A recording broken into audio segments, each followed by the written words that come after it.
a que haya menos pérdida de tiempo, porque si uno tiene que ir de una estación de trabajo a otra y es largo el tramo, o tiene que cruzar una calle, por ejemplo, eso genera costos adicionales, porque es tiempo que no está siendo tiempo productivo. Pero además de eso, reducir el espacio, porque si yo tengo mucho espacio desaprovechado, además de que son metros que alguien va a tener que recorrer, es un costo que tenemos en espacio que no está siendo utilizado. Entonces está muy bien lo que plantea Gisela, porque de alguna manera contesta a dos de estas preguntas. ¿Por qué objetivos? Entonces, reducir costos en cuanto a reducir distancias y reducir espacios, y y como motivo para hacerlo podría ser darme cuenta que no soy tan eficiente como quiero ser. Entonces digo, bueno, lo que me motiva es la necesidad de buscar la eficiencia. ¿Qué más? ¿En qué otro caso yo tendré que ponerme a pensar cómo distribuir una planta? ¿Qué les parece?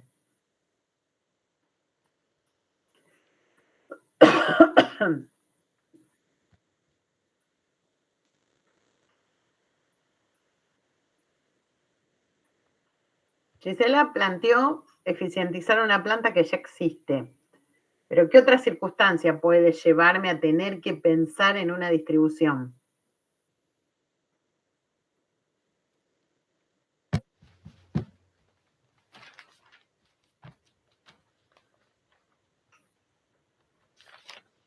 ¿No se les ocurre nada? Si no se animan a hablar, pónganlo en el chat, por escrito.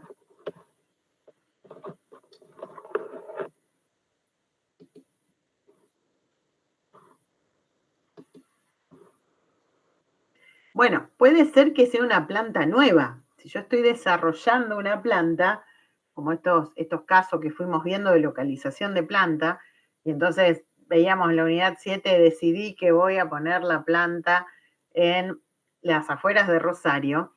Ahora tengo que definir qué construcción va a necesitar esa planta y de qué manera se va a distribuir esa planta.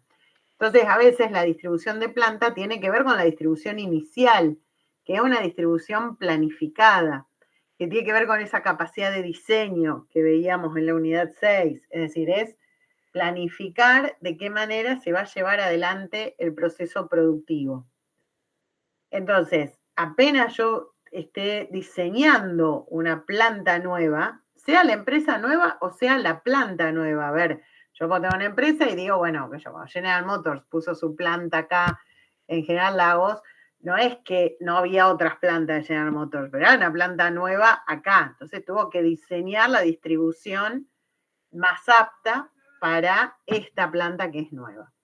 Y también cuando yo tengo que pensar en ampliaciones, o sea, no solo para hacerla más eficiente a nivel de costos, como decíamos antes, sino que, por ejemplo, quiero incrementar la capacidad productiva. Esto lo hablábamos en la unidad 6. A veces yo puedo sentir que tengo que tener una planta más grande, producir más cantidad. ¿Por qué tomo esa decisión? Porque tengo más demanda, porque está una demanda creciente. Entonces, el desafío de ampliar la planta también implica redistribuir la planta.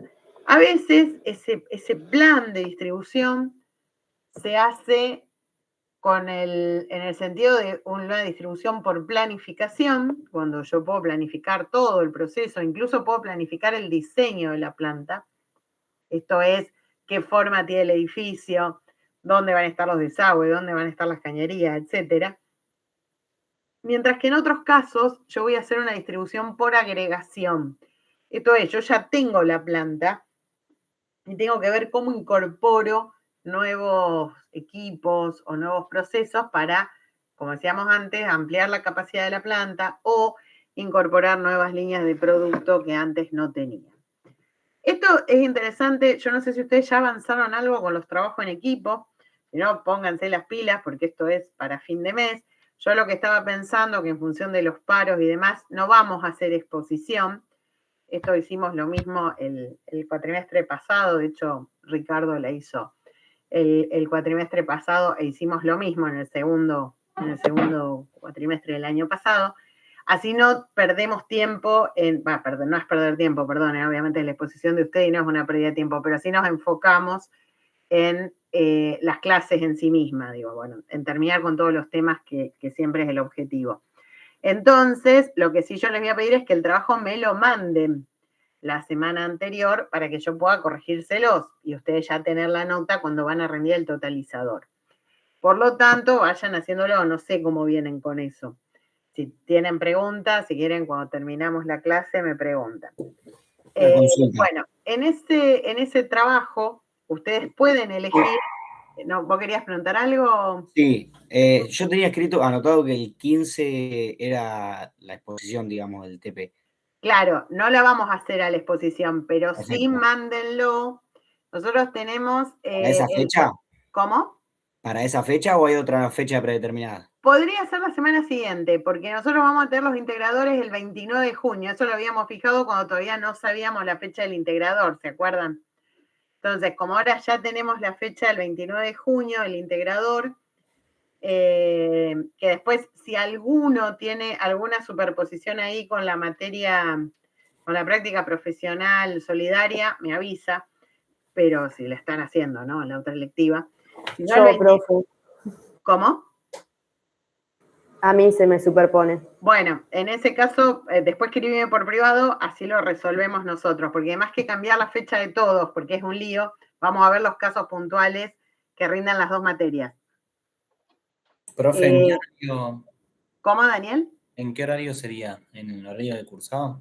No, el totalizador es el 29 de junio a las 13 horas. Ah, listo. Después, para los que rinden ese día la práctica profesional solidaria, que es una electiva, hacemos otra fecha, obviamente que a lo mejor al día siguiente, pero eso tenemos que ver cuántos alumnos son y de qué manera lo resolvemos. Lo que decimos no cambiar la fecha para todos, porque operaciones tiene una particularidad.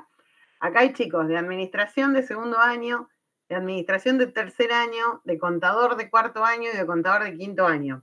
Y a su vez hacen una cierta cantidad de electivas, no todos la misma, ni los de administración ni los de contador.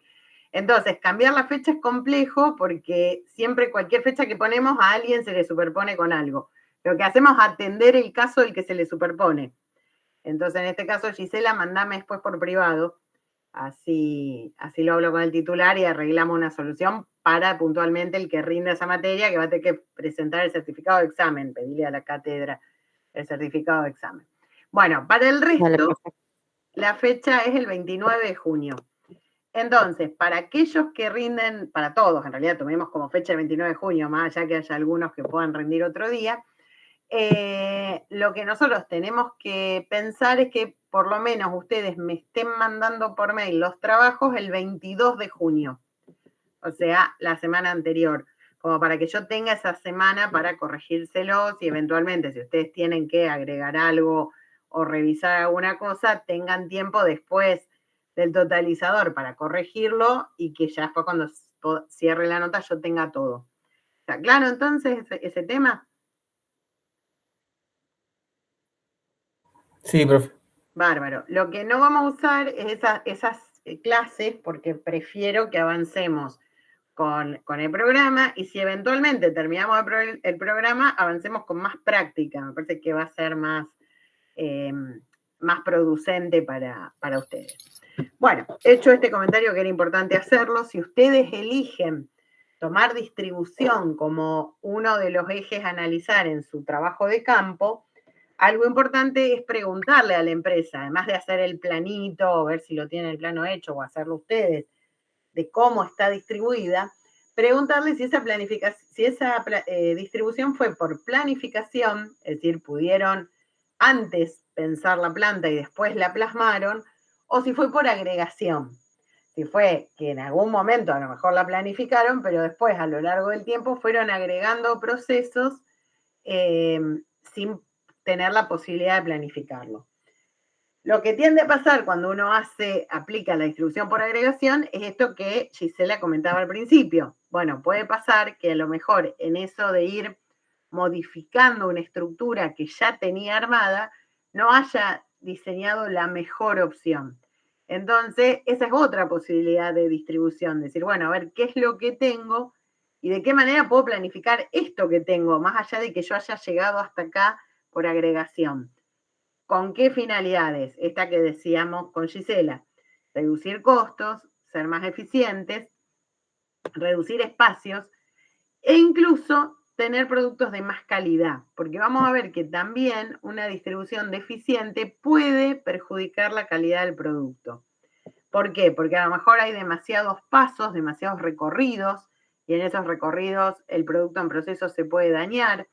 A lo mejor no están bien ubicados los depósitos de materia prima o los depósitos de producto terminado, o no están bien pensadas las instalaciones. Entonces digo, todo esto también, además de repercutir en los costos, puede claramente repercutir en la calidad. Y también la distribución, cuando es mala, puede repercutir en los recursos humanos. Porque si uno tiene una distribución que no es la adecuada, que no se tiene en cuenta aspectos de seguridad, higiene, o aspectos vinculados a, no sé, tener buena luz, que tiene que ver no solo con mejorar el trabajo, sino también mejorar el bienestar en el trabajo, o que haya buena ventilación, etcétera. O, por ejemplo, trabajar al lado de un área que haga ruidos molestos. Entonces digo, también hay que tener en cuenta a las personas a la hora de pensar la distribución.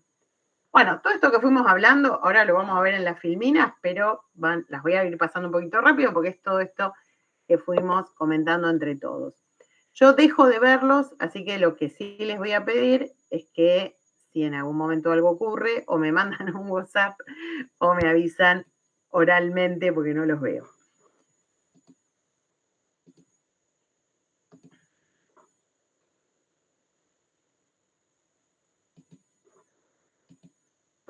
¿Ahí la ven bien? ¿A la filmina? Sí, profe.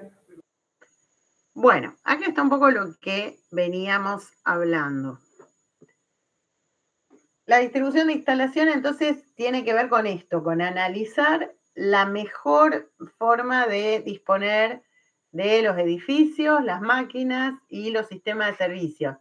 ¿De qué hablamos con sistemas de servicio? Bueno, todo lo que tiene que ver con recibir energía, recibir fluidos, entonces, bueno, puede ser recibir combustible, recibir agua, recibir energía eléctrica, gas, lo que fuera.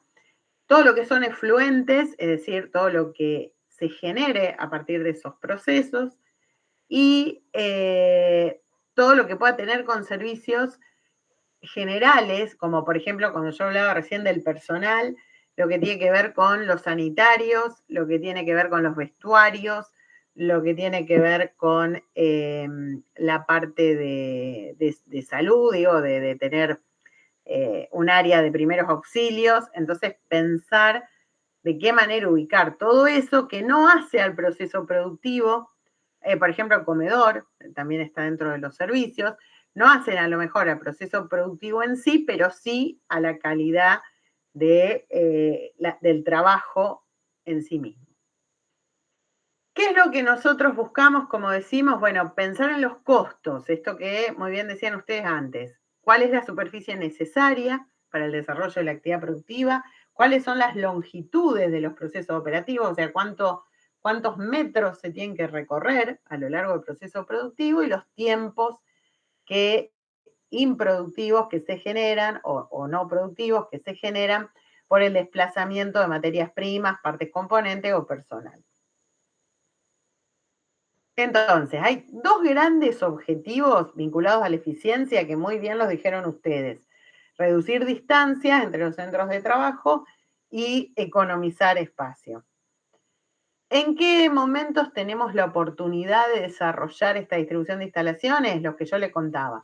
En una empresa en funcionamiento, cuando hay que pensar en ampliaciones. Entonces, yo quiero ampliar la capacidad, tengo que pensar en cómo distribuirlo. Eso se llama distribución por agregación, porque yo estoy limitado a las alternativas que tengo por lo que ya está construido. Mientras que cuando yo puedo desde cero pensar en el diseño, o podría generar los suficientes cambios en esa distribución, ahí yo hablo de una distribución por planificación. Esto, por ejemplo, ocurre, como decíamos antes, cuando yo abro una nueva planta, ahí dice una empresa, pero en realidad sería una nueva planta desde cero, o cuando eventualmente yo pueda ir de alguna manera planificando el crecimiento o planificando las ampliaciones, pero con la chance de hacer cambios, por ejemplo, de repensar los edificios. Si ustedes lo piensan, esto se relaciona mucho a lo que vimos en la unidad 7 de localización, porque justamente decíamos que una ventaja de localizar en las afueras, por ejemplo, de Rosario, ya sea en la periferia o ya sea en la zona rural, es la posibilidad de la distribución por planificación, porque yo puedo ir ampliando la nave y pensarla todo el tiempo, la puedo ir repensando, mientras que si yo estoy en un edificio en el centro de Rosario o una planta en el centro de Rosario, no tengo tantas chances, porque no tengo espacio, por ejemplo, para crecer horizontalmente. ¿Qué factores son los que tenemos que considerar? Ya también un poco se los mencioné. La ruta de los materiales, la ruta del personal, la calidad, como les decía, las condiciones de trabajo, la economicidad, el tipo de construcción, cómo pensar dentro de los servicios el mantenimiento y las posibles ampliaciones. Vamos a entrar entonces en detalle a cada uno de estos factores, pero un poquito yo los fui adelantando en esta primer parte de la clase. Bueno, la ruta de los materiales es lo más sencillo a la hora de pensar en la distribución de instalaciones, porque es lo que me permite visualizar el recorrido del proceso productivo. Es decir, acá lo que yo estoy analizando es de dónde arrancan las materias primas y a dónde llegan los productos terminados y cómo es ese recorrido. ¿Qué es lo que yo voy a buscar en esto? Que el recorrido sea lo más simple posible y que a su vez sea lo más corto posible, por esto que decíamos al principio de la clase. Algunos tips importantes, bueno, si yo por ejemplo puedo usar la gravedad para el avance de la obra, para el avance del producto, bueno, esto me facilita bastante los recorridos. Entonces, si yo voy pensando en un producto que se va sumando partes, como cualquier proceso productivo, ¿no? Hasta llegar al producto terminado, quizás tengo que pensar en una producción que vaya de arriba hacia abajo. Analizar el estado de los suelos, el peso que puede soportar cada suelo, las pendientes, cómo están hechas, cómo hay que hacerlas.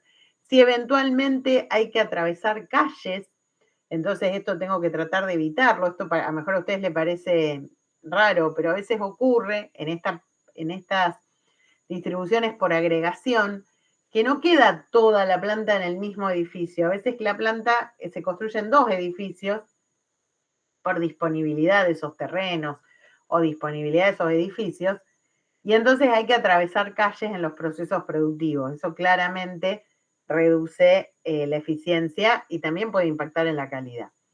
Ver todo el tema de puertas, portones, giros de apertura, o sea, también hay que pensar en todo esto, ¿no? En ese recorrido de los materiales, pensar que sea lo más fácil posible de transitar. Esto de los portones, por ejemplo, pensar en la salida del producto terminado. Nosotros vamos a ver un tipo de distribución que se llama por posición fija, que es la distribución que se hace cuando se fabrican pocos artículos o uno solo de gran medida, de gran tamaño. ¿Qué ejemplos se les puede ocurrir a ustedes de una producción de ese tipo? De un producto muy grande que se construye dentro de una planta, que normalmente es único, o sea, no tiene una producción en serie, como por ahí los que hemos visto hasta acá, ¿no? ¿Se les ocurre algún ejemplo?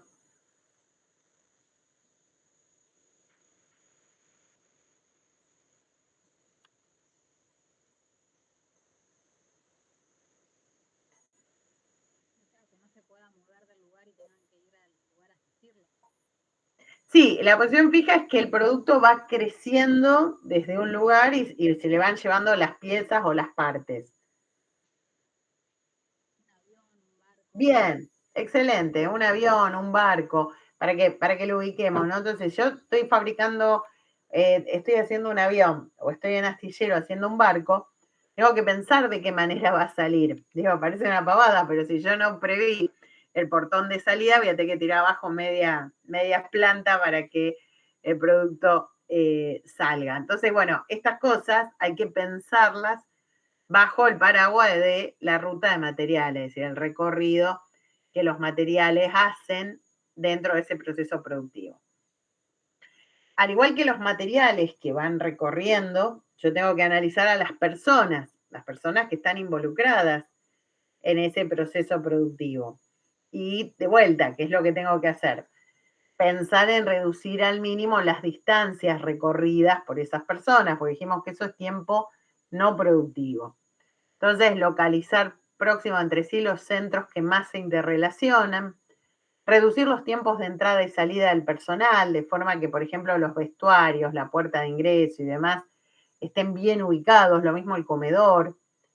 Ver cómo va a ser la circulación de aquellos que son ajenos a la empresa. Si ustedes van a visitar las empresas, y ojalá sea así, ojalá las empresas les permitan ir a visitarlos, si ustedes van a visitar la empresa, van a tener ciertos recorridos posibles. A veces no es que una empresa pueda hacer el recorrido que quiera. Incluso, bueno, yo recuerdo justamente con la cátedra de operaciones y otros profesores de otras ciudades, fuimos a ver Frick Road y, por ejemplo, tenía pintado el recorrido, entonces uno sabía por dónde tenía que ir. Y así hemos ido a ver un montón de fábricas y en muchas de ellas está marcado qué es lo que uno puede ver y lo que uno no puede ver cuando es una persona ajena a la empresa. A su vez, quienes sean ajenos a la empresa también tienen que tener los elementos personales de seguridad. Entonces, por ahí, según las empresas a las que vayan, está bueno si pueden ir y sacar fotos, es lindo compartirlo. Hay empresas que, bueno, pronto les van a poner barbijos, o le van a poner un gorro, o le van a poner guantes o calzado en particular. Entonces, digo, los elementos personales de seguridad también deben estar disponibles para los que son ajenos a la empresa. Y después hay que pensar que la menor cantidad de gente posible sea la que recorra la planta. Entonces, normalmente, si ustedes van a cualquier empresa, van a ver que el área de administración, el área de compras, el área de ventas, en general van a estar sobre, o digamos, no en el centro de la planta, sino sobre las veredas, llamémosle sobre la calle, es decir, hacia afuera. ¿Por qué? Para que la gente pueda ir a hacer todo el proceso sin necesidad de ir al depósito.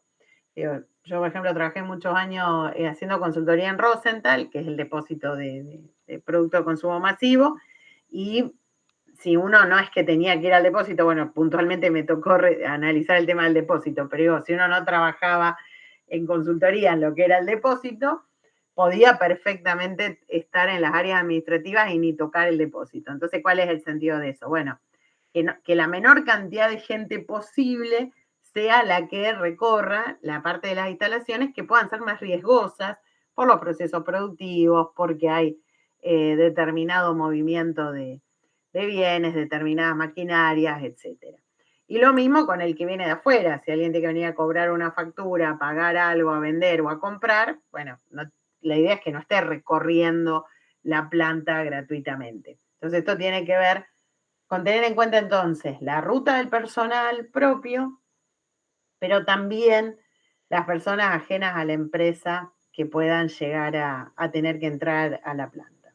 Profe, Sí. Nosotros, bueno, fuimos a visitar la planta de Fuji con el grupo. ¡Ay, qué bueno! La panificadora. Sí, exacto. Yo compro pan Fuji, me encanta. Son muy ricos. Son muy Y eso buenos. que usted dice es así, en la parte del edificio de adelante estaba toda la parte administrativa y la parte comercial.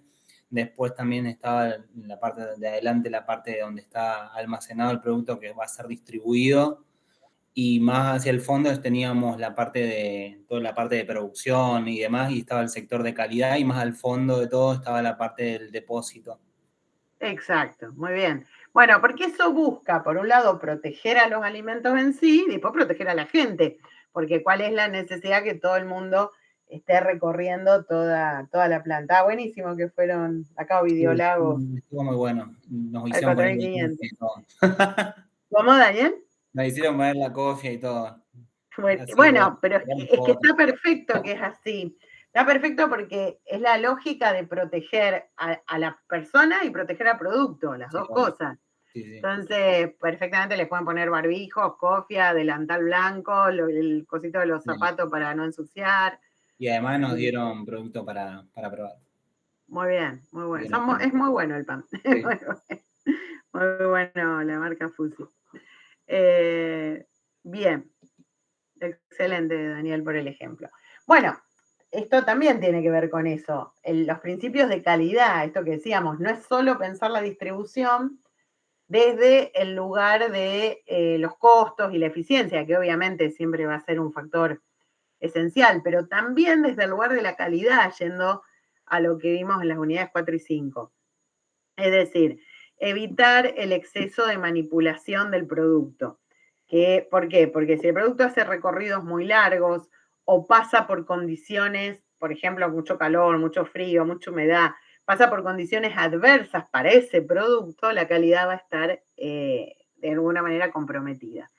Entonces, claramente también hay que pensar en los recorridos que sean acordes a la calidad que nosotros queremos lograr, y en una certificación de calidad, en un análisis de calidad total, también la distribución va a estar siendo analizada.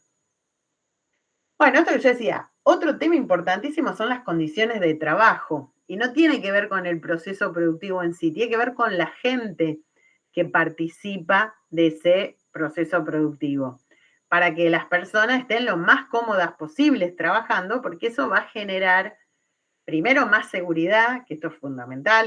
Saben que uno de los ratios, uno de los indicadores muy relevante en el área de operaciones tiene que ver con los accidentes de trabajo. Lamentablemente hay algunas industrias donde los accidentes de trabajo son graves y ocurren, y bueno, siempre lo que hay que buscar es reducir al máximo eso. Entonces, no es menor tener en cuenta el tema de seguridad e higiene en el momento de pensar cómo disponer de los distintos equipos y de los distintos recorridos en una planta. Y después lo que tiene que ver con el bienestar, ¿no? Esto de tener un espacio suficiente, uno no puede estar trabajando en un lugar en el que está hacinado, en el que no hay buen aire, buena climatización, entonces hay que pensar en el ambiente y en el espacio. La iluminación, si podemos tener la mayor cantidad de luz natural, es buenísimo, no solo por costos, porque uno, bueno, obviamente lo primero que podemos pensar es por el costo, pero la iluminación también está demostrado que tiene que ver con lo anímico.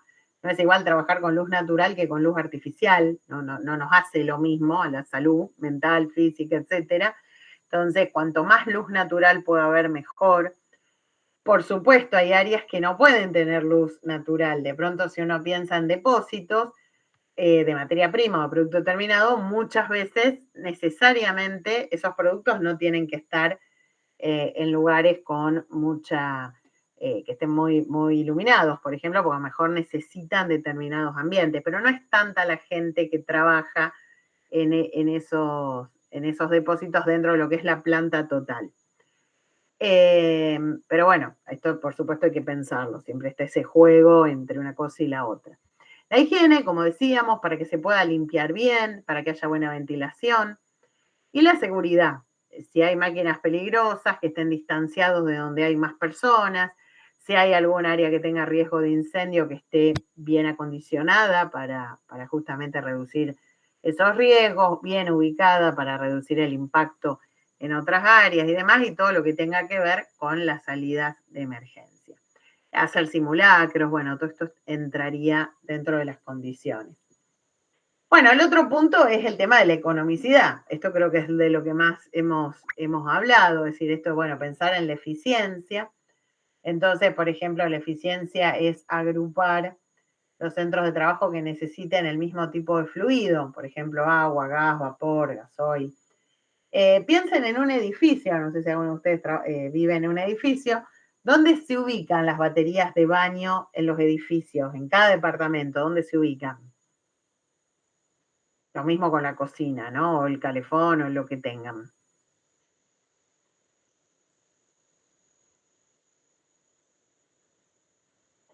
Cada departamento tiene el baño donde se le ocurre a cada propietario poner su baño.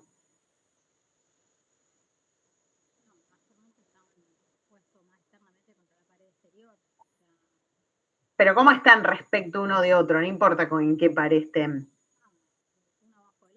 Claro, tal cual.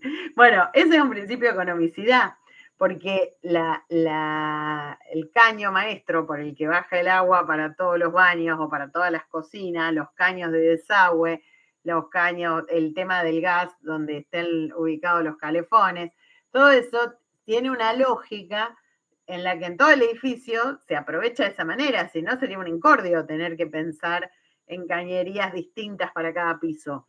Entonces, en general, en cualquier edificio les va a pasar, si ustedes se fijan en la facultad, la zona de baño en general van a estar un baño bajo el otro, y no es casual eso, es porque se usa justamente lo que tiene que ver con aprovechar las cañerías de determinado fluido para armar distintos lugares que requieran de ello. En este caso es lo mismo.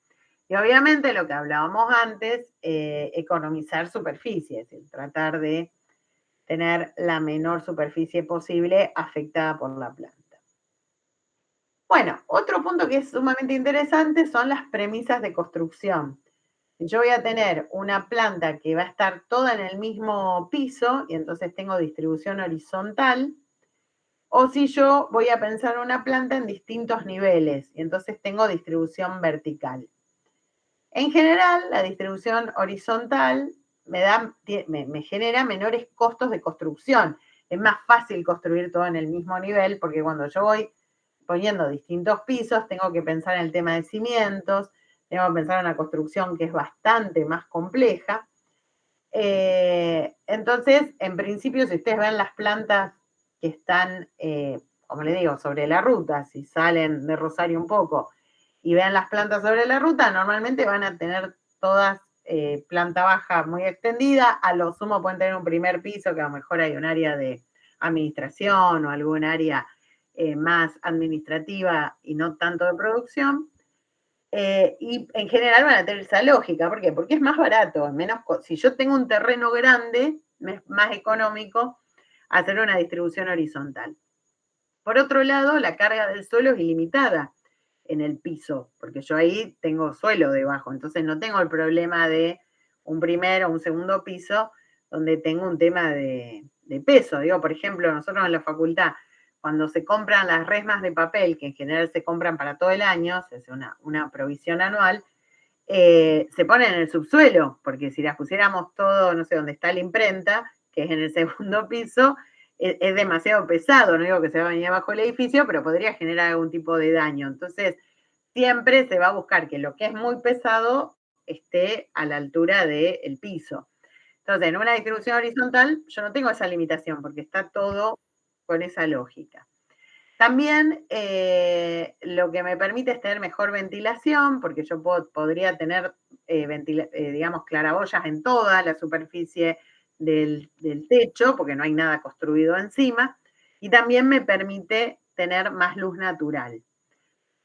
La distribución vertical tiene como ventajas que usa terrenos de menor superficie, por eso es más común que en la ciudad yo tenga plantas con distribución vertical, porque obviamente ahí lo que tengo es menores costos del terreno, en el otro caso tengo menores costos de la construcción. La gravedad, como decíamos antes, se puede usar para ir pasando producto en proceso de una estación de trabajo a la siguiente, pasarlo por altura, y eso es una buena forma de traslado, una forma económica de traslado, y me demanda techos de menor magnitud. Entonces también hay menos costos. Saben que hacer los techos, impermeabilizarlos y demás, tiene obviamente su propio costo. Entonces, bueno, no hay mejor ni peor. Acá pusimos las ventajas de cada uno. En realidad las ventajas de cada uno son las desventajas del otro, porque es comparativo. Pero uno tiene que analizar primero qué es lo que tengo, porque lo primero que tengo que analizar es dónde estoy trabajando y qué es lo que puedo hacer con lo que tengo. Y después, si tengo la libertad de elegir uno u otro, bueno, dependerá de las necesidades del producto a producir, si me conviene más la distribución horizontal o la distribución vertical. Alguien se había desilenciado hoy, pero no sé si era para preguntar algo, comentar algo, o fue simplemente que tocaron el micrófono.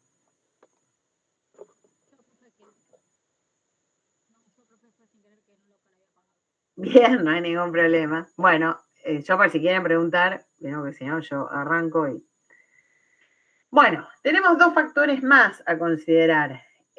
Facilitar el mantenimiento, o sea, que haya buen lugar para que la gente de mantenimiento pueda desarrollar sus tareas. Esto de lo que es mantenimiento lo vamos a ver en la unidad 13, en la última unidad de la materia, pero es fundamental en el área productiva pensar en mantener funcionando adecuadamente a las máquinas. Entonces eso implica un mantenimiento preventivo, como es, por ejemplo, cambios de aceite, lubricación, bueno, verificar que esté todo en orden, analizar, bueno, lo mismo que uno hace con el auto, ¿no? Digo, bueno, este mantenimiento preventivo que se hace con cierta frecuencia, el mantenimiento predictivo, que se hace cuando hay algún indicador, que todavía no es que haya una falla, pero no sé, ese ruido que estoy escuchando que no me termina de convencer, porque de alguna manera me está planteando que algo no está funcionando bien, o está levantando una temperatura que no tiene que levantar, o ya pasaron tantos kilómetros de uso. Entonces ese mantenimiento es predictivo.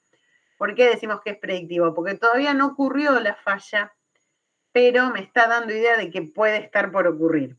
Y el mantenimiento correctivo, que es el que se da cuando evidentemente la falla ya ocurrió. Esto después lo vamos a ver muy bien en profundidad en la unidad 13, pero yo tengo que pensar en que haya buen lugar para que venga la gente de mantenimiento y pueda trabajar cómodamente. Entonces tiene que haber suficiente espacio entre las máquinas para que puedan hacer las inspecciones, para que puedan hacer este mantenimiento preventivo que hablábamos antes, que puedan trabajar y circular equipos de salvataje, bomberos, bueno, si ocurriera algún tema, que esto se pueda resolver y la distribución no se vuelva un obstáculo para mantener el funcionamiento adecuado de la planta. ¿Por qué se hace esta aclaración? Porque a veces en este afán de reducir espacio, que lo vemos como un objetivo, digo, bueno, meto todo junto. Bueno, no, porque si no hay buen espacio para que la gente trabaje cómoda, para que se pueda hacer el mantenimiento, para seguridad, para higiene, eso no me sirve, no es ahorrar espacio por ahorrarlo. Es ahorrarlo con una lógica de funcionamiento.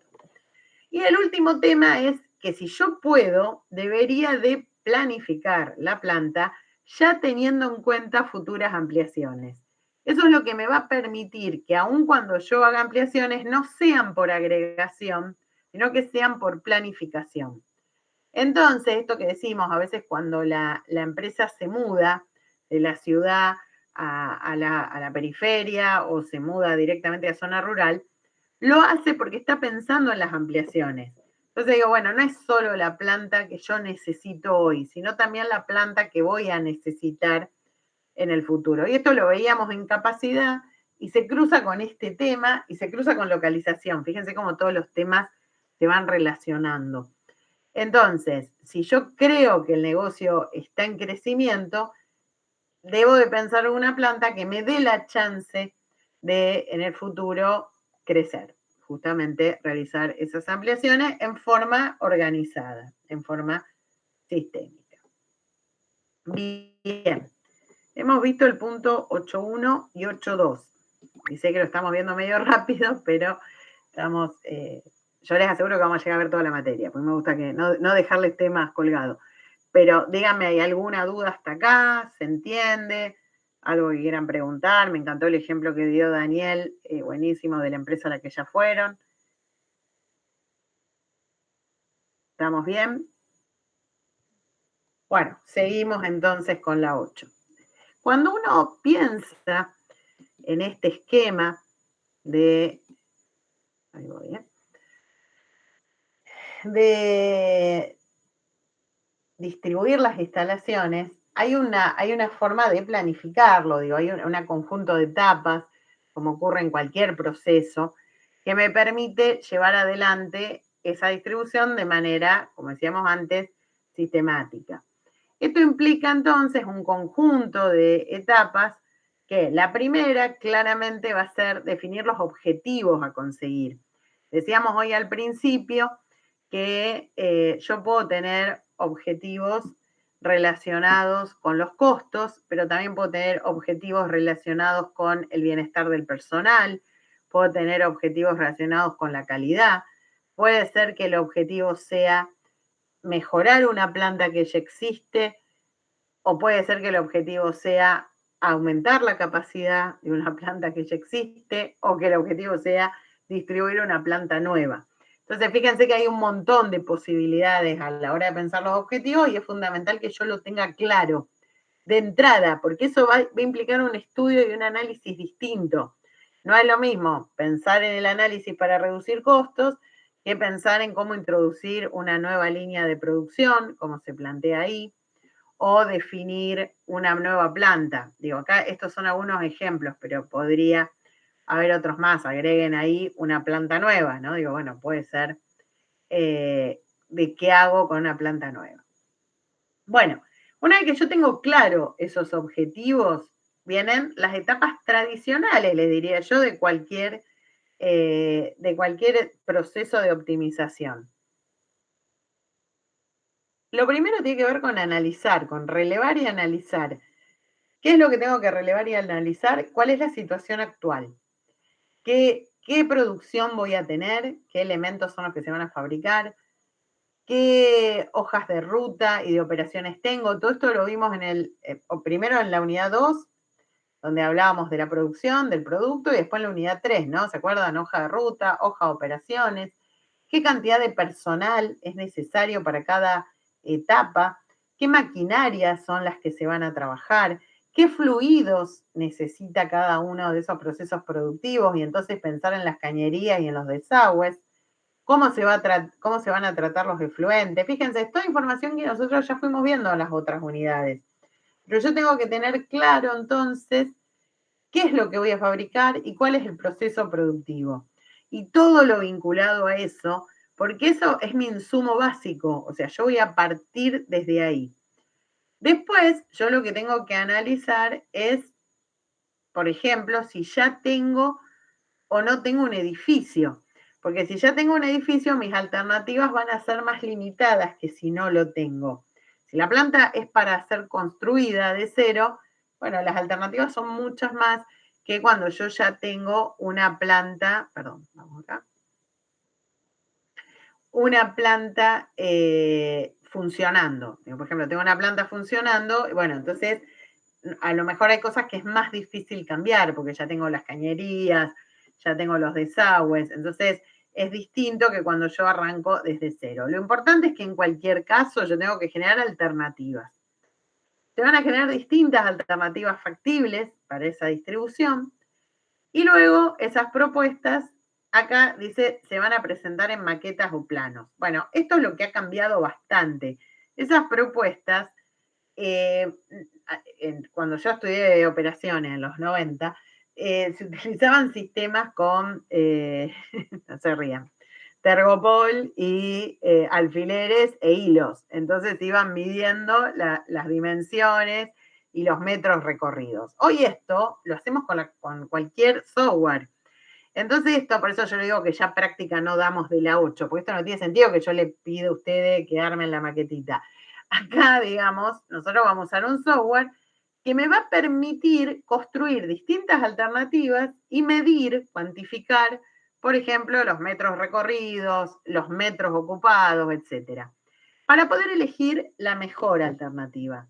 No siempre va a ser el software el que elija, porque en gran medida yo creo que esto está bueno, que la elección a veces no solo esté vinculada a cuestiones objetivas, digamos, que son las que pueden medir a lo mejor una inteligencia artificial, sino que a veces también uno puede tener algunos criterios, por ejemplo, vinculados al poder. Esto es una pavada lo que estoy diciendo, pero digo, bueno, a ver, no es lo mismo que independientemente del rango jerárquico, todo el personal del área de comercialización esté en el mismo nivel, dividido a lo mejor en boxes, pero todo en el mismo nivel, y con boxes abiertos, que haya un nivel donde estén de las distintas áreas los niveles operativos y que la línea media o la cumbre estratégica esté en otro piso. Tal vez han visto películas yanquis donde dicen, bueno, quiero llegar al 5.º piso, quiero llegar al 6.º piso. ¿Por qué? Porque cuanto más alto va, más jerarquía tiene la gente que trabaja ahí.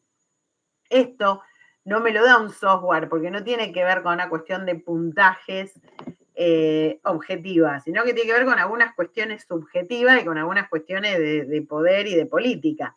Entonces, yo creo que lo ideal es sí tener el software para construir las alternativas, para que el software me tire los cuadros de elección con estos sistemas que son cuantitativos, debilidades, fortalezas y demás, pero que después la elección final no sea simplemente sumar y definir la mejor alternativa, no sea una elección tan cuantitativa, sino que también incluya otras variables que cada empresa sabrá cuáles son. Bien, y luego sí ya vamos a los tipos de distribución de las instalaciones, que de esto también fuimos hablando, porque vimos algo de esto, distribución por producto, distribución por proceso, la vimos cuando vimos los enfoques en la unidad 3, distribución celular lo vimos justo cuando vimos el tema de calidad total, y lo vamos a retomar en justo a tiempo, y las únicas dos que no hemos visto son la distribución por posición fija y la distribución por relación de actividades. La sexta, sáquenla, porque esto porque es el material del libro, pero en realidad hoy la distribución computarizada no es una distribución aparte, es transversal. Todo esto se puede hacer con la ayuda de cualquier software específico o hasta con cualquier inteligencia artificial. Entonces, simplemente lo que sí tenemos que tener en cuenta es que todos estos procesos de distribución son es muy factible ayudarse con distintos software en tareas que si yo las tendría que hacer manualmente, esto que yo les contaba, que era muy artesanal, me llevaba muchísimo tiempo. Y que hoy, de alguna manera, el software, así como lo vimos en el diseño de producto, donde usar el diseño asistido por computadora me facilitaba las cosas, lo mismo va a pasar con los distintos tipos de distribución.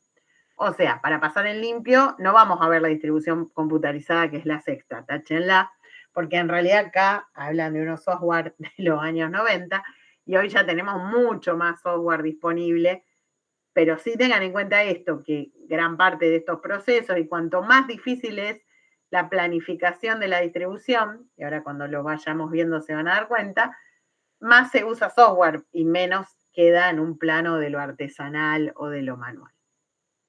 Bien. ¿Qué recuerdan de la distribución por producto? A ver, vuelvo un ratito ustedes, así no hablo tanto yo. Y recordemos el ejemplo de la celulosa, ¿no? Digo, la celulosa era el claro ejemplo de una distribución por producto. ¿Qué recuerdan? ¿Cómo se planifica la planta? ¿Alrededor de qué?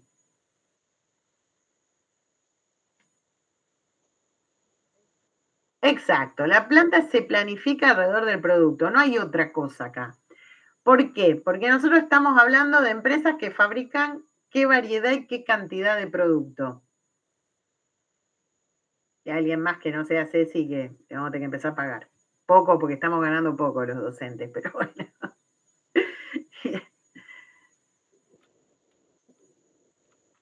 A ver si recuerdan cómo era el tema de la variedad y la cantidad en el enfoque de producto.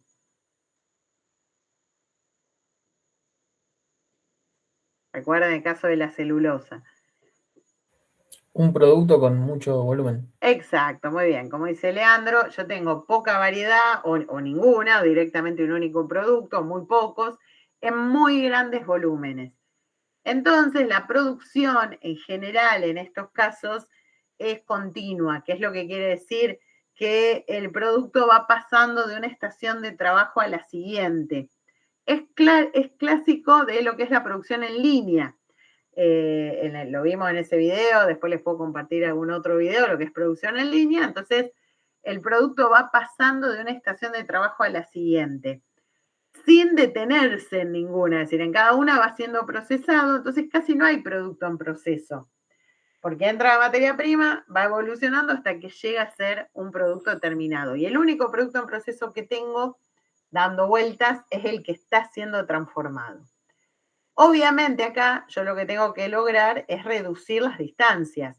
O sea, que las estaciones de trabajo estén ubicadas lo más cerca posible, atendiendo a todas estas otras características que fuimos hablando a lo largo de la unidad.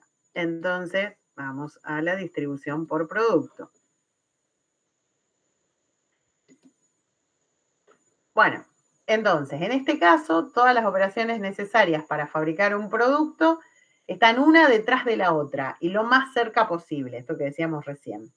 Hablamos de un único producto en grandes cantidades, con un volumen muy alto, con lo cual uno puede tener una línea de producción muy automatizada. Aquí en general vamos a hablar de estaciones de trabajo compuestas y automatizadas. Esto es una estación de trabajo que hace muchas tareas y que depende de muy pocas personas, o sea, no son mano de obra intensiva las distribuciones por producto, sino que más que nada van a confiar en ese equipamiento de mucha tecnología.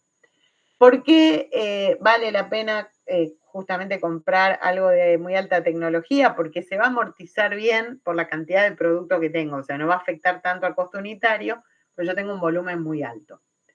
Entonces hablamos de productos con especificaciones técnicas muy estandarizadas, es decir, que todos los productos son iguales, y como yo les comentaba antes, en general son producciones continuas y masivas, o sea, en grandes cantidades.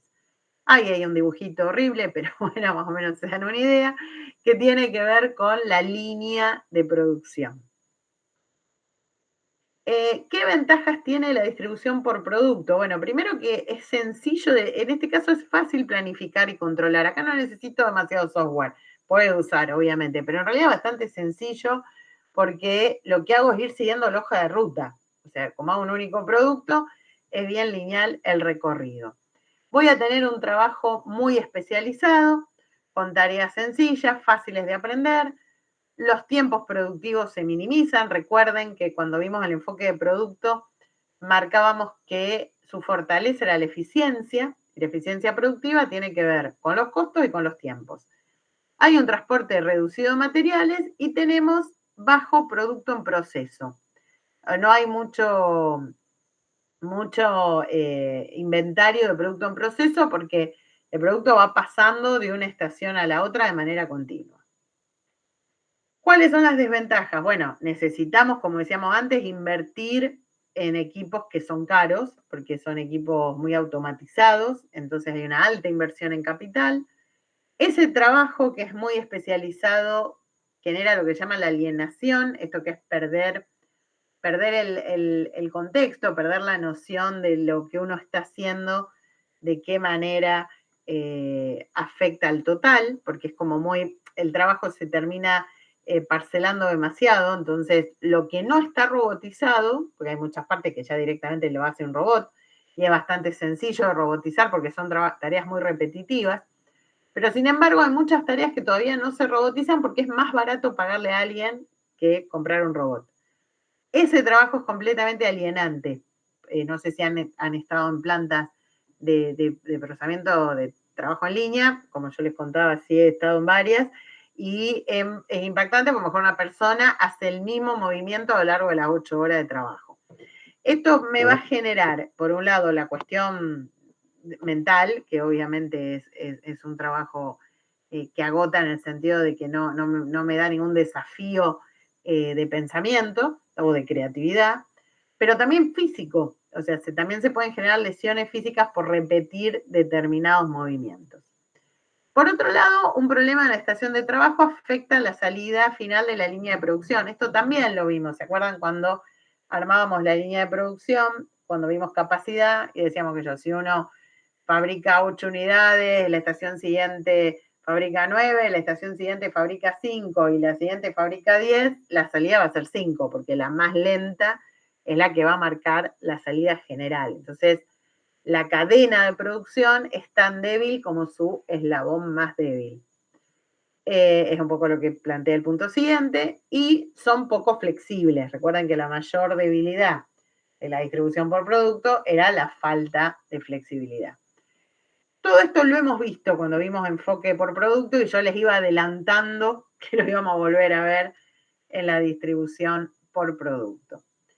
Las formas más utilizadas en la distribución por producto la tienen en el libro y básicamente, mírenla pero son, a ver si podemos dibujar acá.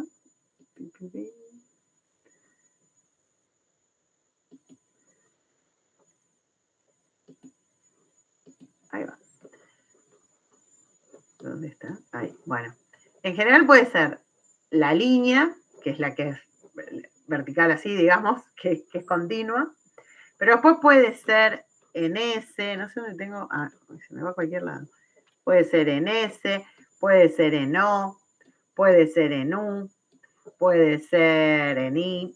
Digo, bueno, van a ver que hay un montón de formas, seguro me estoy olvidando de alguna, en que yo puedo distribuir el producto. No necesariamente tiene que ser la más tradicional, que sería esta que yo grafiqué primera, sino que primero va a seguir el espacio que tenga, pero también va a seguir el tema de los efluentes que puedan ser necesarios, las cañerías y demás. Entonces, cualquiera de estas son las formas más utilizadas.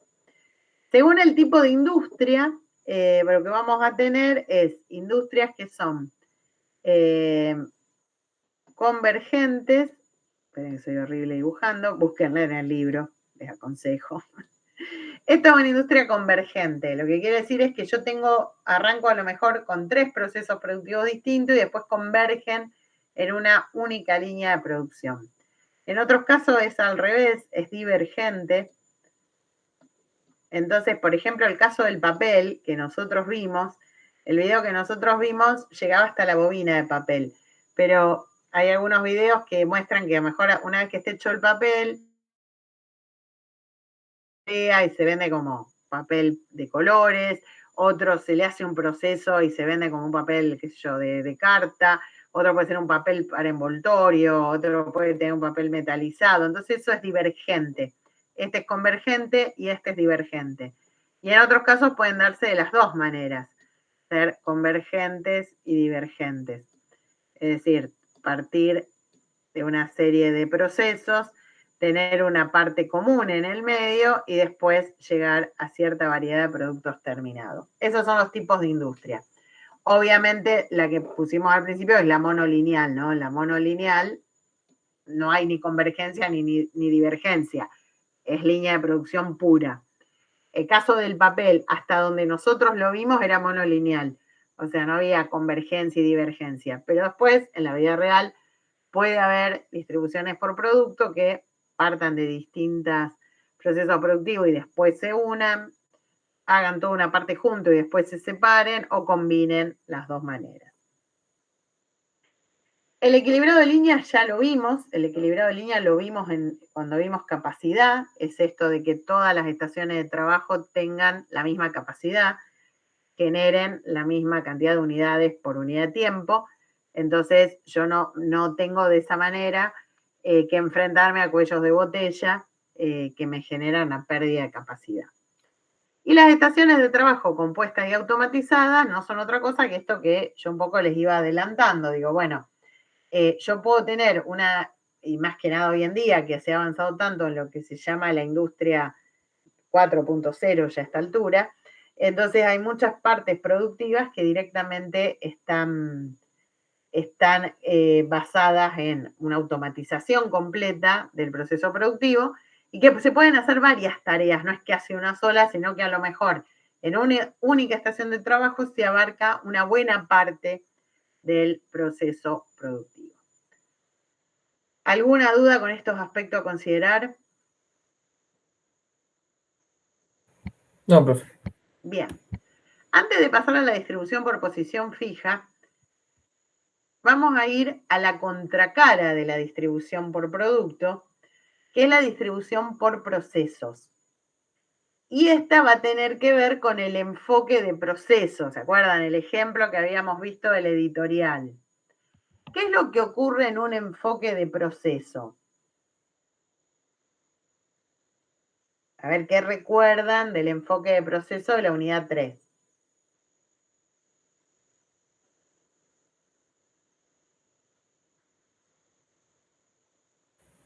una materia prima se tiene que transformar en un producto. Bueno, eso va a pasar en todo proceso. En realidad, en todo proceso, esperen que vuelva ustedes.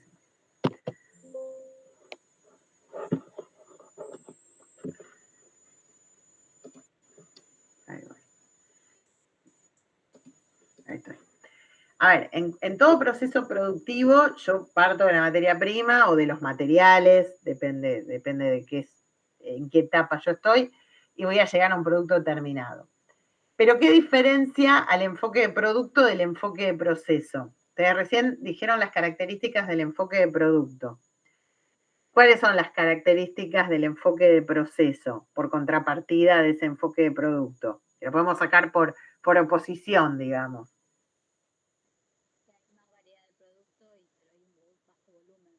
Exacto. El enfoque de... ¿Cómo, Ceci? Exacto. En el enfoque que yo tengo de proceso, el trabajo es, como bien dice Cecilia, más mano de obra intensivo. Y no es tan estandarizado. Yo en el otro caso decía, bueno, yo tengo un producto muy estandarizado y no solo estandarizado en cuanto a la masividad, o sea, no solo estandarizado en cuanto a que le vendo lo mismo a toda la gente, sino que además estandarizado en el tiempo. En general son productos que no van a cambiar, en algún momento cambiarán, pero que a lo mejor van a pasar muchos años, entonces digo, bueno, pienso en el azúcar, pienso en los plásticos, pienso que, bueno, en ese no cambió demasiado la producción de azúcar. Sí, se habrá tecnificado, habrán comprado nuevas máquinas, pero digo, los procesos en sí no son tan distintos. En cambio, si uno piensa en cosas más artesanales, pensemos en ropa de diseño, bueno, esto ha cambiado mucho más. Entonces, yo estoy en un contexto donde tengo un producto que no está estandarizado y donde tengo una variedad de productos en volúmenes bajos. ¿Eso a qué me va a llevar? Me va a llevar a que no es tan fácil ahora diseñar la planta, porque distintos productos tienen distintos procesos. Entonces, no todos los productos pasan por todas las estaciones de trabajo. Entonces, si alguno de ustedes tomó una textil, por ejemplo, puede pasar que digan, bueno, que yo, la textil a lo mejor tiene un área de bordado. Y no todos los productos salen bordados. A lo mejor se bordan algunos jeans, algunas camisas, aquello, y otros no. Entonces, yo no tengo una hoja de ruta única que me dice por dónde pasa el producto, sino que a lo mejor tengo 30, 40 hojas de ruta que me marcan distintos caminos. Esa es la dificultad que tiene la distribución por proceso y esta es la que es una de las que usa mucho software para pensar los modelos que minimicen los recorridos y minimicen el tamaño de la planta. Entonces, la distribución por proceso se va a usar en aquellos productos que están escasamente estandarizados. Y a diferencia de la distribución por producto, donde yo les decía que es continuo en el sentido que entra la materia prima y va pasando por las distintas unidades de trabajo hasta llegar al producto terminado, yo acá voy a trabajar por lotes. ¿Se acuerdan que lo veíamos en la editorial? Y que uno lo puede ver, porque cuando uno tiene un libro, no sé, agarro un libro que tengo acá, uno puede leer en el libro, en alguna parte del libro, cuál fue la edición, dice primera edición, 1998, tercera reimpresión, 2007. Entonces sabemos que esto vino en un lote que se hizo en el 2007 y dice tirada 1000 ejemplares. Quiere decir que cuando hicieron este libro, hicieron otros 999 y que fue en el 2007 a partir de la tercera edición del libro. Entonces, digo, en el 2007 puede haber habido otras tiradas, pero esa tirada de 1000 fue un lote. Fue un lote donde habrán impreso cada hoja 1000 veces, donde habrán impreso la carátula 1000 veces, donde alguien lo ensambló, donde el libro llegó a ser ese producto terminado. Entonces, esa lógica no ocurre en la distribución por producto, porque yo acá voy a ir haciendo parte por parte, pero el lote completo. ¿Eso qué es lo que me va a generar? Me va a generar el inventario de producto en proceso, que en el otro caso decíamos es muy reducido y en este caso va a ser bastante amplio porque va a tener que ver con esos procesos que se van dando. ¿Cuál es la ventaja de eso? Bueno, la ventaja de eso es que no depende de una estación de trabajo de la anterior. O sea, acá yo no voy a tener cuello de botella o que si una se detiene la otra no puede seguir, porque en realidad hay cierta independencia de los distintos centros de trabajo de esa planta. Pero bueno, ¿cómo funciona la distribución? En general se van a agrupar las personas por funciones. Entonces, pensemos en el caso del libro, yo voy a tener un área de edición, un área de impresión, un área de ensamblado, un área de armado de cómo se va a despachar. Si yo pienso en la textil, voy a tener un área de moldeo, voy a tener un área de corte, voy a tener un área de costura, voy a tener un área de bordado, voy a tener un área de terminaciones donde se ponen las etiquetas, los botones. Yo voy a tener un área de lavado, a veces hay prendas que salen lavadas.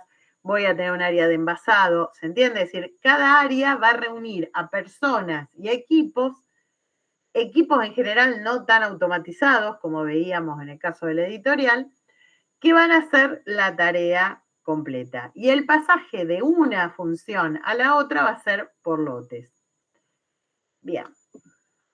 Entonces ahí, por ejemplo, tenemos un dibujito de un área que todos hacen una cosa, otra área que todos hacen otra. Bueno, el tema es que no todos los productos van a tener este recorrido.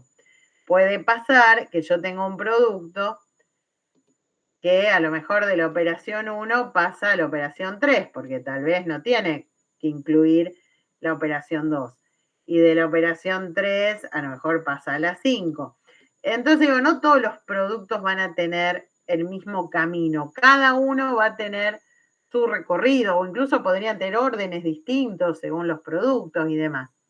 Eso lleva a que yo ya no puedo tomar una hoja de ruta y copiarla, digamos, transcribirla a la planta, sino que tendré que hacer un análisis bastante complejo de distintas posibles combinaciones. Acá esto que veíamos antes de las alternativas juega un rol mucho más importante que en la distribución por producto.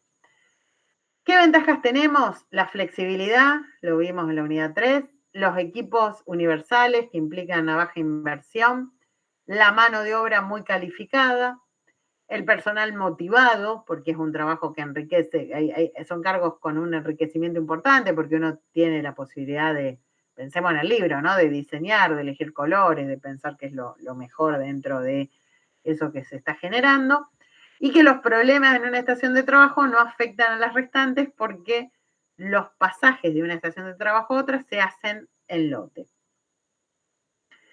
¿Cuáles son las desventajas? Que esta planificación y este control son complejos. ¿Por qué? Porque no hay un orden. Yo en el otro caso, uno puede verlo, va a la planta y ve claramente el recorrido. Acá no, porque acá uno va para un lado, otro va para otro. Uno puede empezar en un punto y otros pueden empezar en otro. Eso lleva a que los ciclos de producción sean más largos, porque hasta que no está todo el lote terminado, no sale hacia la nueva estación de trabajo. Y esto pasa en cada estación de trabajo.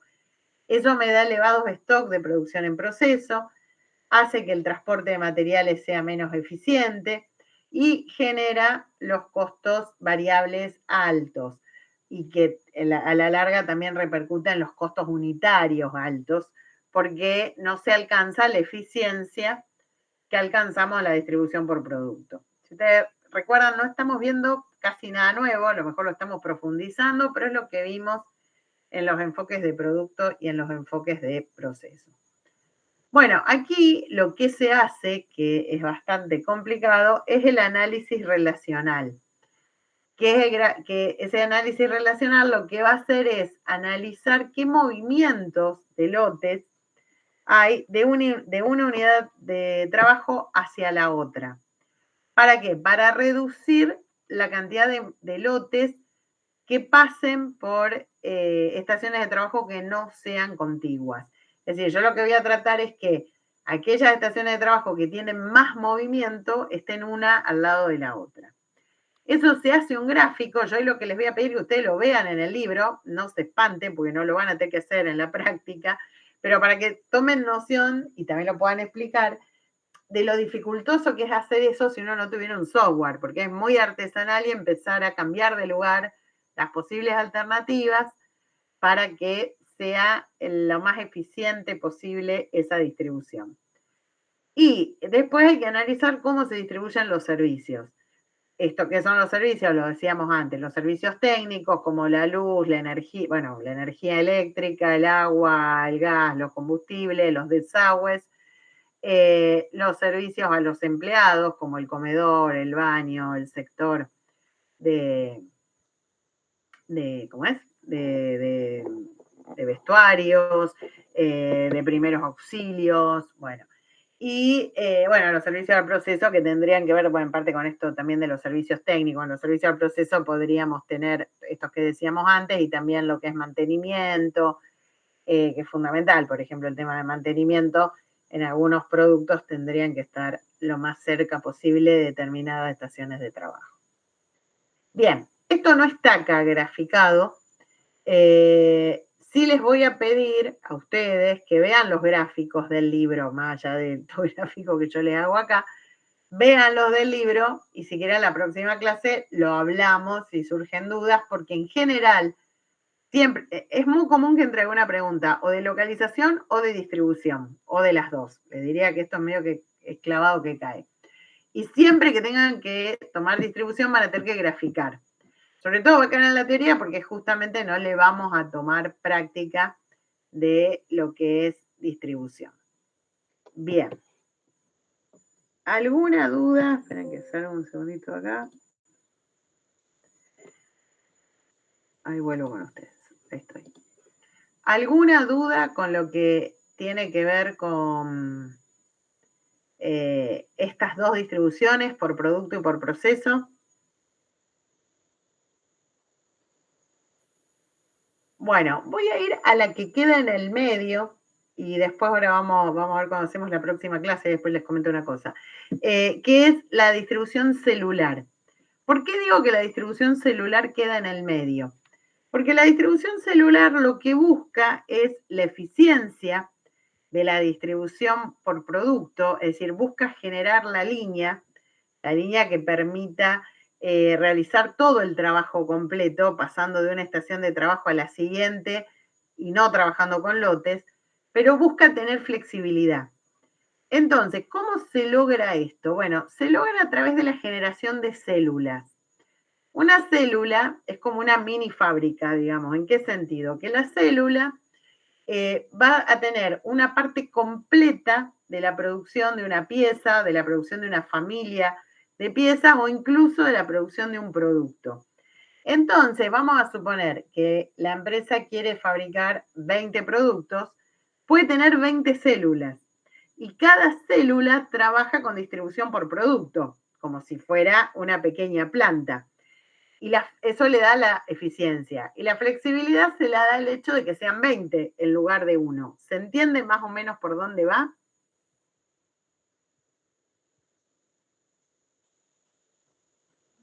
Sí, profe. Bien. Entonces, esta distribución celular que tiene estos principios es la que se usa con la calidad total y básicamente con el justo a tiempo. Cuando nosotros veamos la unidad 11 y veamos justo a tiempo, vamos a retomar algunos principios de esta distribución celular. Pero bueno, es interesante porque de alguna manera busca combinar los beneficios de las otras dos. Vamos a ver esa y después dejamos para la clase que viene la distribución por posición fija y la distribución por relación de actividades que tienen otras lógicas directamente. Bien, entonces, cuando uno piensa en una célula, lo que estamos hablando es de una agrupación de máquinas y trabajadores que elaboran una sucesión de operaciones, es decir, que lo que hace es todo el proceso productivo de un producto o de una familia de productos, o eventualmente de alguna parte. A veces no se llega al producto final, sino a alguna parte. Pero lo que busca de alguna manera, como dice acá, es tener beneficios de la distribución por producto, porque cada célula funciona como una línea, pero con la flexibilidad de la distribución por proceso, porque yo voy a tener no una única célula, sino un número, el número necesario de células para poder tener variedad. Entonces, acá, por ejemplo, está explicado. Yo tengo, por ejemplo, 3 células que me permiten generar 3 productos distintos, donde cada célula funciona como una línea. O sea, fíjense, la célula 1 pasa de la estación de trabajo 1 a la 2, a la 3, a la 4, a la 5, es monolineal. La 2 también es monolineal, la 3 también. Entonces, cada célula es una línea. La diferencia es que no trabajo con una única célula como pasa en la distribución por producto, sino que trabajo con un conjunto de células. Entonces, ¿qué ventajas voy a tener? Primero, hay menos tiempos de preparación, porque cuando yo uso las máquinas universales de la distribución por proceso y cambio de un producto a otro, yo tengo que hacer un setup, tengo que hacer un acondicionamiento de esos productos, de esas máquinas, para que se, digamos, pero voy a poner un ejemplo concreto para que sea claro. Si yo tengo una máquina de corte, no es lo mismo cortar jean que cortar cuero. Entonces esa máquina la tendré que adaptar según qué tela estoy usando, qué producto estoy haciendo y demás. Ese periodo de adaptación de la máquina para el proceso productivo se llama setup, el periodo de puesta a punto de la máquina. Si yo la máquina solo la uso, porque en estas células tomé una que es la que fabrica jean, otra que es la que fabrica ropa en cuero y otra que fabrica ropa en, no sé, en algodón, yo ya tengo una máquina específica para eso en cada línea, entonces no tengo estos tiempos de preparación de las maquinarias. También me va a dar menos tiempo de operación porque yo puedo automatizar, puedo buscar máquinas compuestas que automaticen y trabajen específicamente sobre la línea de productos que cada línea maneja, que cada célula maneja. Tengo reducción de traslado y de producto en proceso porque cada célula trabaja como una línea. Fomenta la cooperación entre los trabajadores que trabajan en forma conjunta. Entonces, todos los que forman parte de una célula tienen que hacerse cargo de ese producto terminado y se facilita el control visual. Recuerden esto que decíamos antes. Bueno, el control es más sencillo en la distribución por producto. ¿Qué desventajas tengo? Bueno, si bien es más eficiente que la producción por proceso, algo de flexibilidad se pierde. Digamos, es más flexible que la distribución por producto, pero es menos flexible que la distribución por proceso, o sea, queda en el medio. ¿Qué puede pasar? Puede pasar que si yo cambio productos, algunas células queden obsoletas. Si de pronto yo vuelvo a este ejemplo, discontinúo este producto, esta célula queda obsoleta, porque está armada para ese producto, no está armada en un modo genérico como es en la distribución por proceso, donde yo la puedo usar para otra cosa. Entonces hay más riesgo de obsolescencia. Por otro lado, es costoso pasar de una planta de producción por proceso a una planta de producción celular, porque tal vez haya que duplicar algunos recursos. También es real que es probable que queden algunos recursos fuera de las células. Por ejemplo, si yo tengo una máquina de pintado, que hay muchas empresas que tienen máquinas que pintan, que es grande y que es costosa, no voy a tener una máquina de pintado en cada célula. Entonces ese será un recurso indivisible. Pero si yo lo pudiera replicar en cada célula, es costosa la inversión para que eso ocurriera. Me van siguiendo, digamos. Entonces, también es real que puede haber, así como alguna alguna célula puede quedar obsoleta, también puede ser que alguna célula quede con mucha capacidad ociosa, porque tal vez no da su volumen para tener ocupada esa célula de trabajo todo el tiempo. Entonces, bueno, estas son dificultades que surgen a la hora de pensar la distribución celular. ¿Cómo se forman las células? Bueno, yo lo primero que tengo que analizar es el armado de esa célula. ¿Qué es lo que va a incluir esa célula? Esto que nosotros acá en el dibujito está muy fácil. ¿Cómo llegamos a esto?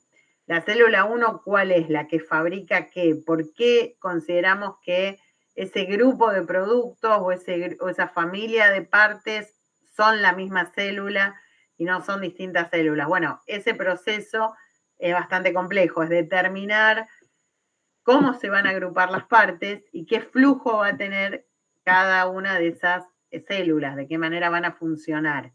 Y después hay que hacer el armado físico, después hay que llevar las máquinas y la gente y armar. Entonces queda un poco como este concepto que veíamos también en otra de las clases, como que cada célula es como una mini planta, llamémoslo así, que tiene su propia lógica. A veces se trabaja con células reales, yendo al punto de abajo. La célula real es aquella en la que he logrado el armado físico, o sea, donde toda la maquinaria y los recursos humanos están en el mismo lugar. Esa célula real es la que tiene todas las ventajas que mencionamos antes.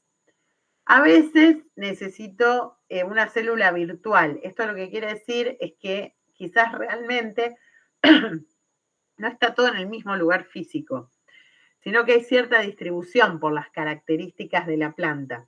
Entonces, ¿por qué decimos que es virtual? Porque trabajan juntos, porque se mueven como una línea, pero ahí pierdo algunas ventajas. Por ejemplo, pierdo la ventaja de el poco espacio que ocupa la célula y los pocos recorridos de quienes trabajan en la empresa.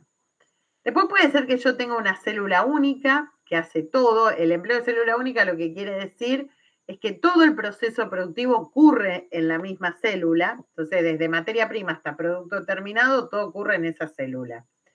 En otros casos, yo puedo tener que usar varias células para producir. Y lo que se hace en cada célula es producir no un producto terminado, sino un material, una parte. Entonces, a lo mejor yo tengo una célula que genera una parte, otra célula que genera otra parte, y después tengo una célula de ensamblaje. Entonces llego a los productos, pero no es que cada producto se elabora completo en una única célula, sino que cada producto pasa por varias células. Obviamente, de vuelta, si tiene que pasar por varias células, es menos eficiente que si el producto completo se fabrica en la célula única. Porque si yo lo fabrico completo en la célula única, puedo tener esa célula automatizada y multifunción, digamos, que hace todo el proceso productivo. Luego tengo los recursos indivisibles, esto que le cuento. A veces hay recursos que no los puedo replicar en las distintas células por su costo, por su tamaño. Entonces pongo este ejemplo, o los hornos. Por ejemplo, tengo un horno y el horno, va a haber un horno para toda la empresa, de pronto, pero el horno tiene que estar prendido 24 horas, según los altos hornos, por ejemplo, que no se pueden apagar porque es mucho más costoso tener que prenderlo. Entonces no voy a tener varios altos hornos, voy a tener uno. Si hay distintos productos que lo necesitan, bueno, ese será un recurso indivisible. De vuelta, reduce la eficiencia, porque hay que ir hacia ese recurso y volver cada vez. Después puede haber células de prueba, cuando yo estoy pensando en celulizar una planta, puedo arrancar generando la célula para algún producto y ver si funciona, entonces como un prototipo. Hay células que son manuales, es decir, que casi todo su trabajo es artesanal. Hay células que son automatizadas, es decir, que prácticamente todo el trabajo se hace a través de máquinas. Y hay células que son mixtas, que incluyen parte manual y parte automatizada. Hay, como decía antes, algunas células que llegan a ser mini instalaciones, en el sentido que no solo fabrican el producto completo, sino que a lo mejor también se encargan de tareas administrativas de ese producto, como por ejemplo venderlo, cobrar, pagar, hacer las compras. Es decir, puede ser que esté estructurada la empresa como que cada célula tenga vida propia, llamémoslo así. Entonces decimos una mini instalación, está dentro de la empresa, pero tienen cierta autonomía. Y también a veces existe lo que llama la célula restante, que es todo aquello que no logro armar, que no logro darle un formato, porque no todo es celulizable, digamos, no todo puede volverse célula. A veces hay alguna parte del proceso productivo o alguna línea de producto o lo que fuera que va a ir a formar parte de esa célula restante, que sería lo que queda fuera de estas células, que no quiere decir que no se use, sino que se va a usar, pero que no tiene el formato, esa célula restante escapa del formato tan eficiente de cada una de estas células. Si ustedes van al libro de vuelta, yo lo que les voy a pedir sí que vayan al libro y vean los gráficos, van a ver cómo se pasa, por ejemplo, de una distribución por proceso, donde yo tengo el proceso A, el proceso B, el C y el D, a una distribución celular donde se fabrican una serie de productos combinando de distinta manera esos procesos. Bien, no sé si los mareé demasiado, si más o menos me fueron siguiendo. Bueno, yo lo que les quería preguntar, porque en realidad el jueves hay paro, pero es paro no docente, entonces a mí no me queda muy claro si damos o no damos clase, pero a mí se me complica este jueves dar clase. La otra vez nosotros habíamos recuperado una clase un miércoles, me parece. No sé si ustedes quieren que demos la clase de mañana, yo no tengo problema, y así por lo menos terminamos la unidad 8. Pero sí les voy a pedir que ustedes vean el libro y vean los gráficos, que yo acá no los puedo graficar, y así hablamos también entre nosotros, una vez que ustedes lo vean, qué dudas tienen. Ustedes pueden mañana a las 10 menos cuarto, por ejemplo, tenerse un poquitito más tarde. El resto, porque todos los que cursan son ustedes, hay un montón de alumnos, pero si todos pueden, entonces hacemos así, mañana para no perder, porque estoy un poco preocupada de cómo venga el tema de paro, si no me dejo de adherir, quédense tranquilos, porque de alguna manera vamos a llegar, pero no quiero atrasarme tanto. Sí, Gisela, vos me estás levantando la mano.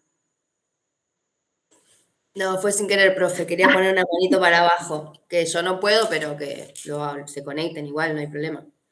Bueno, lo que podemos hacer mañana, a lo mejor Ceci, grabarla, vos que a veces la podés grabar. Claro, hacemos eso. Igual no vamos a dar las 2 horas completas, vamos a terminar la 8, que yo creo que en 40 minutos la terminamos. Pero sería para que ya la semana que viene podamos arrancar de una con la 9. Entonces arrancamos limpios la 9 y la 10. Entonces. Yo no puedo, profe, pero miro la grabación. Bien, no sé quiénes pueden, porque si no lo dejamos para el lunes que viene o agregamos otro día más adelante, no pasa nada. O sea, en total llegamos, tenemos más días. ¿Prefieren los lunes ustedes? No sé cómo son los horarios de ustedes.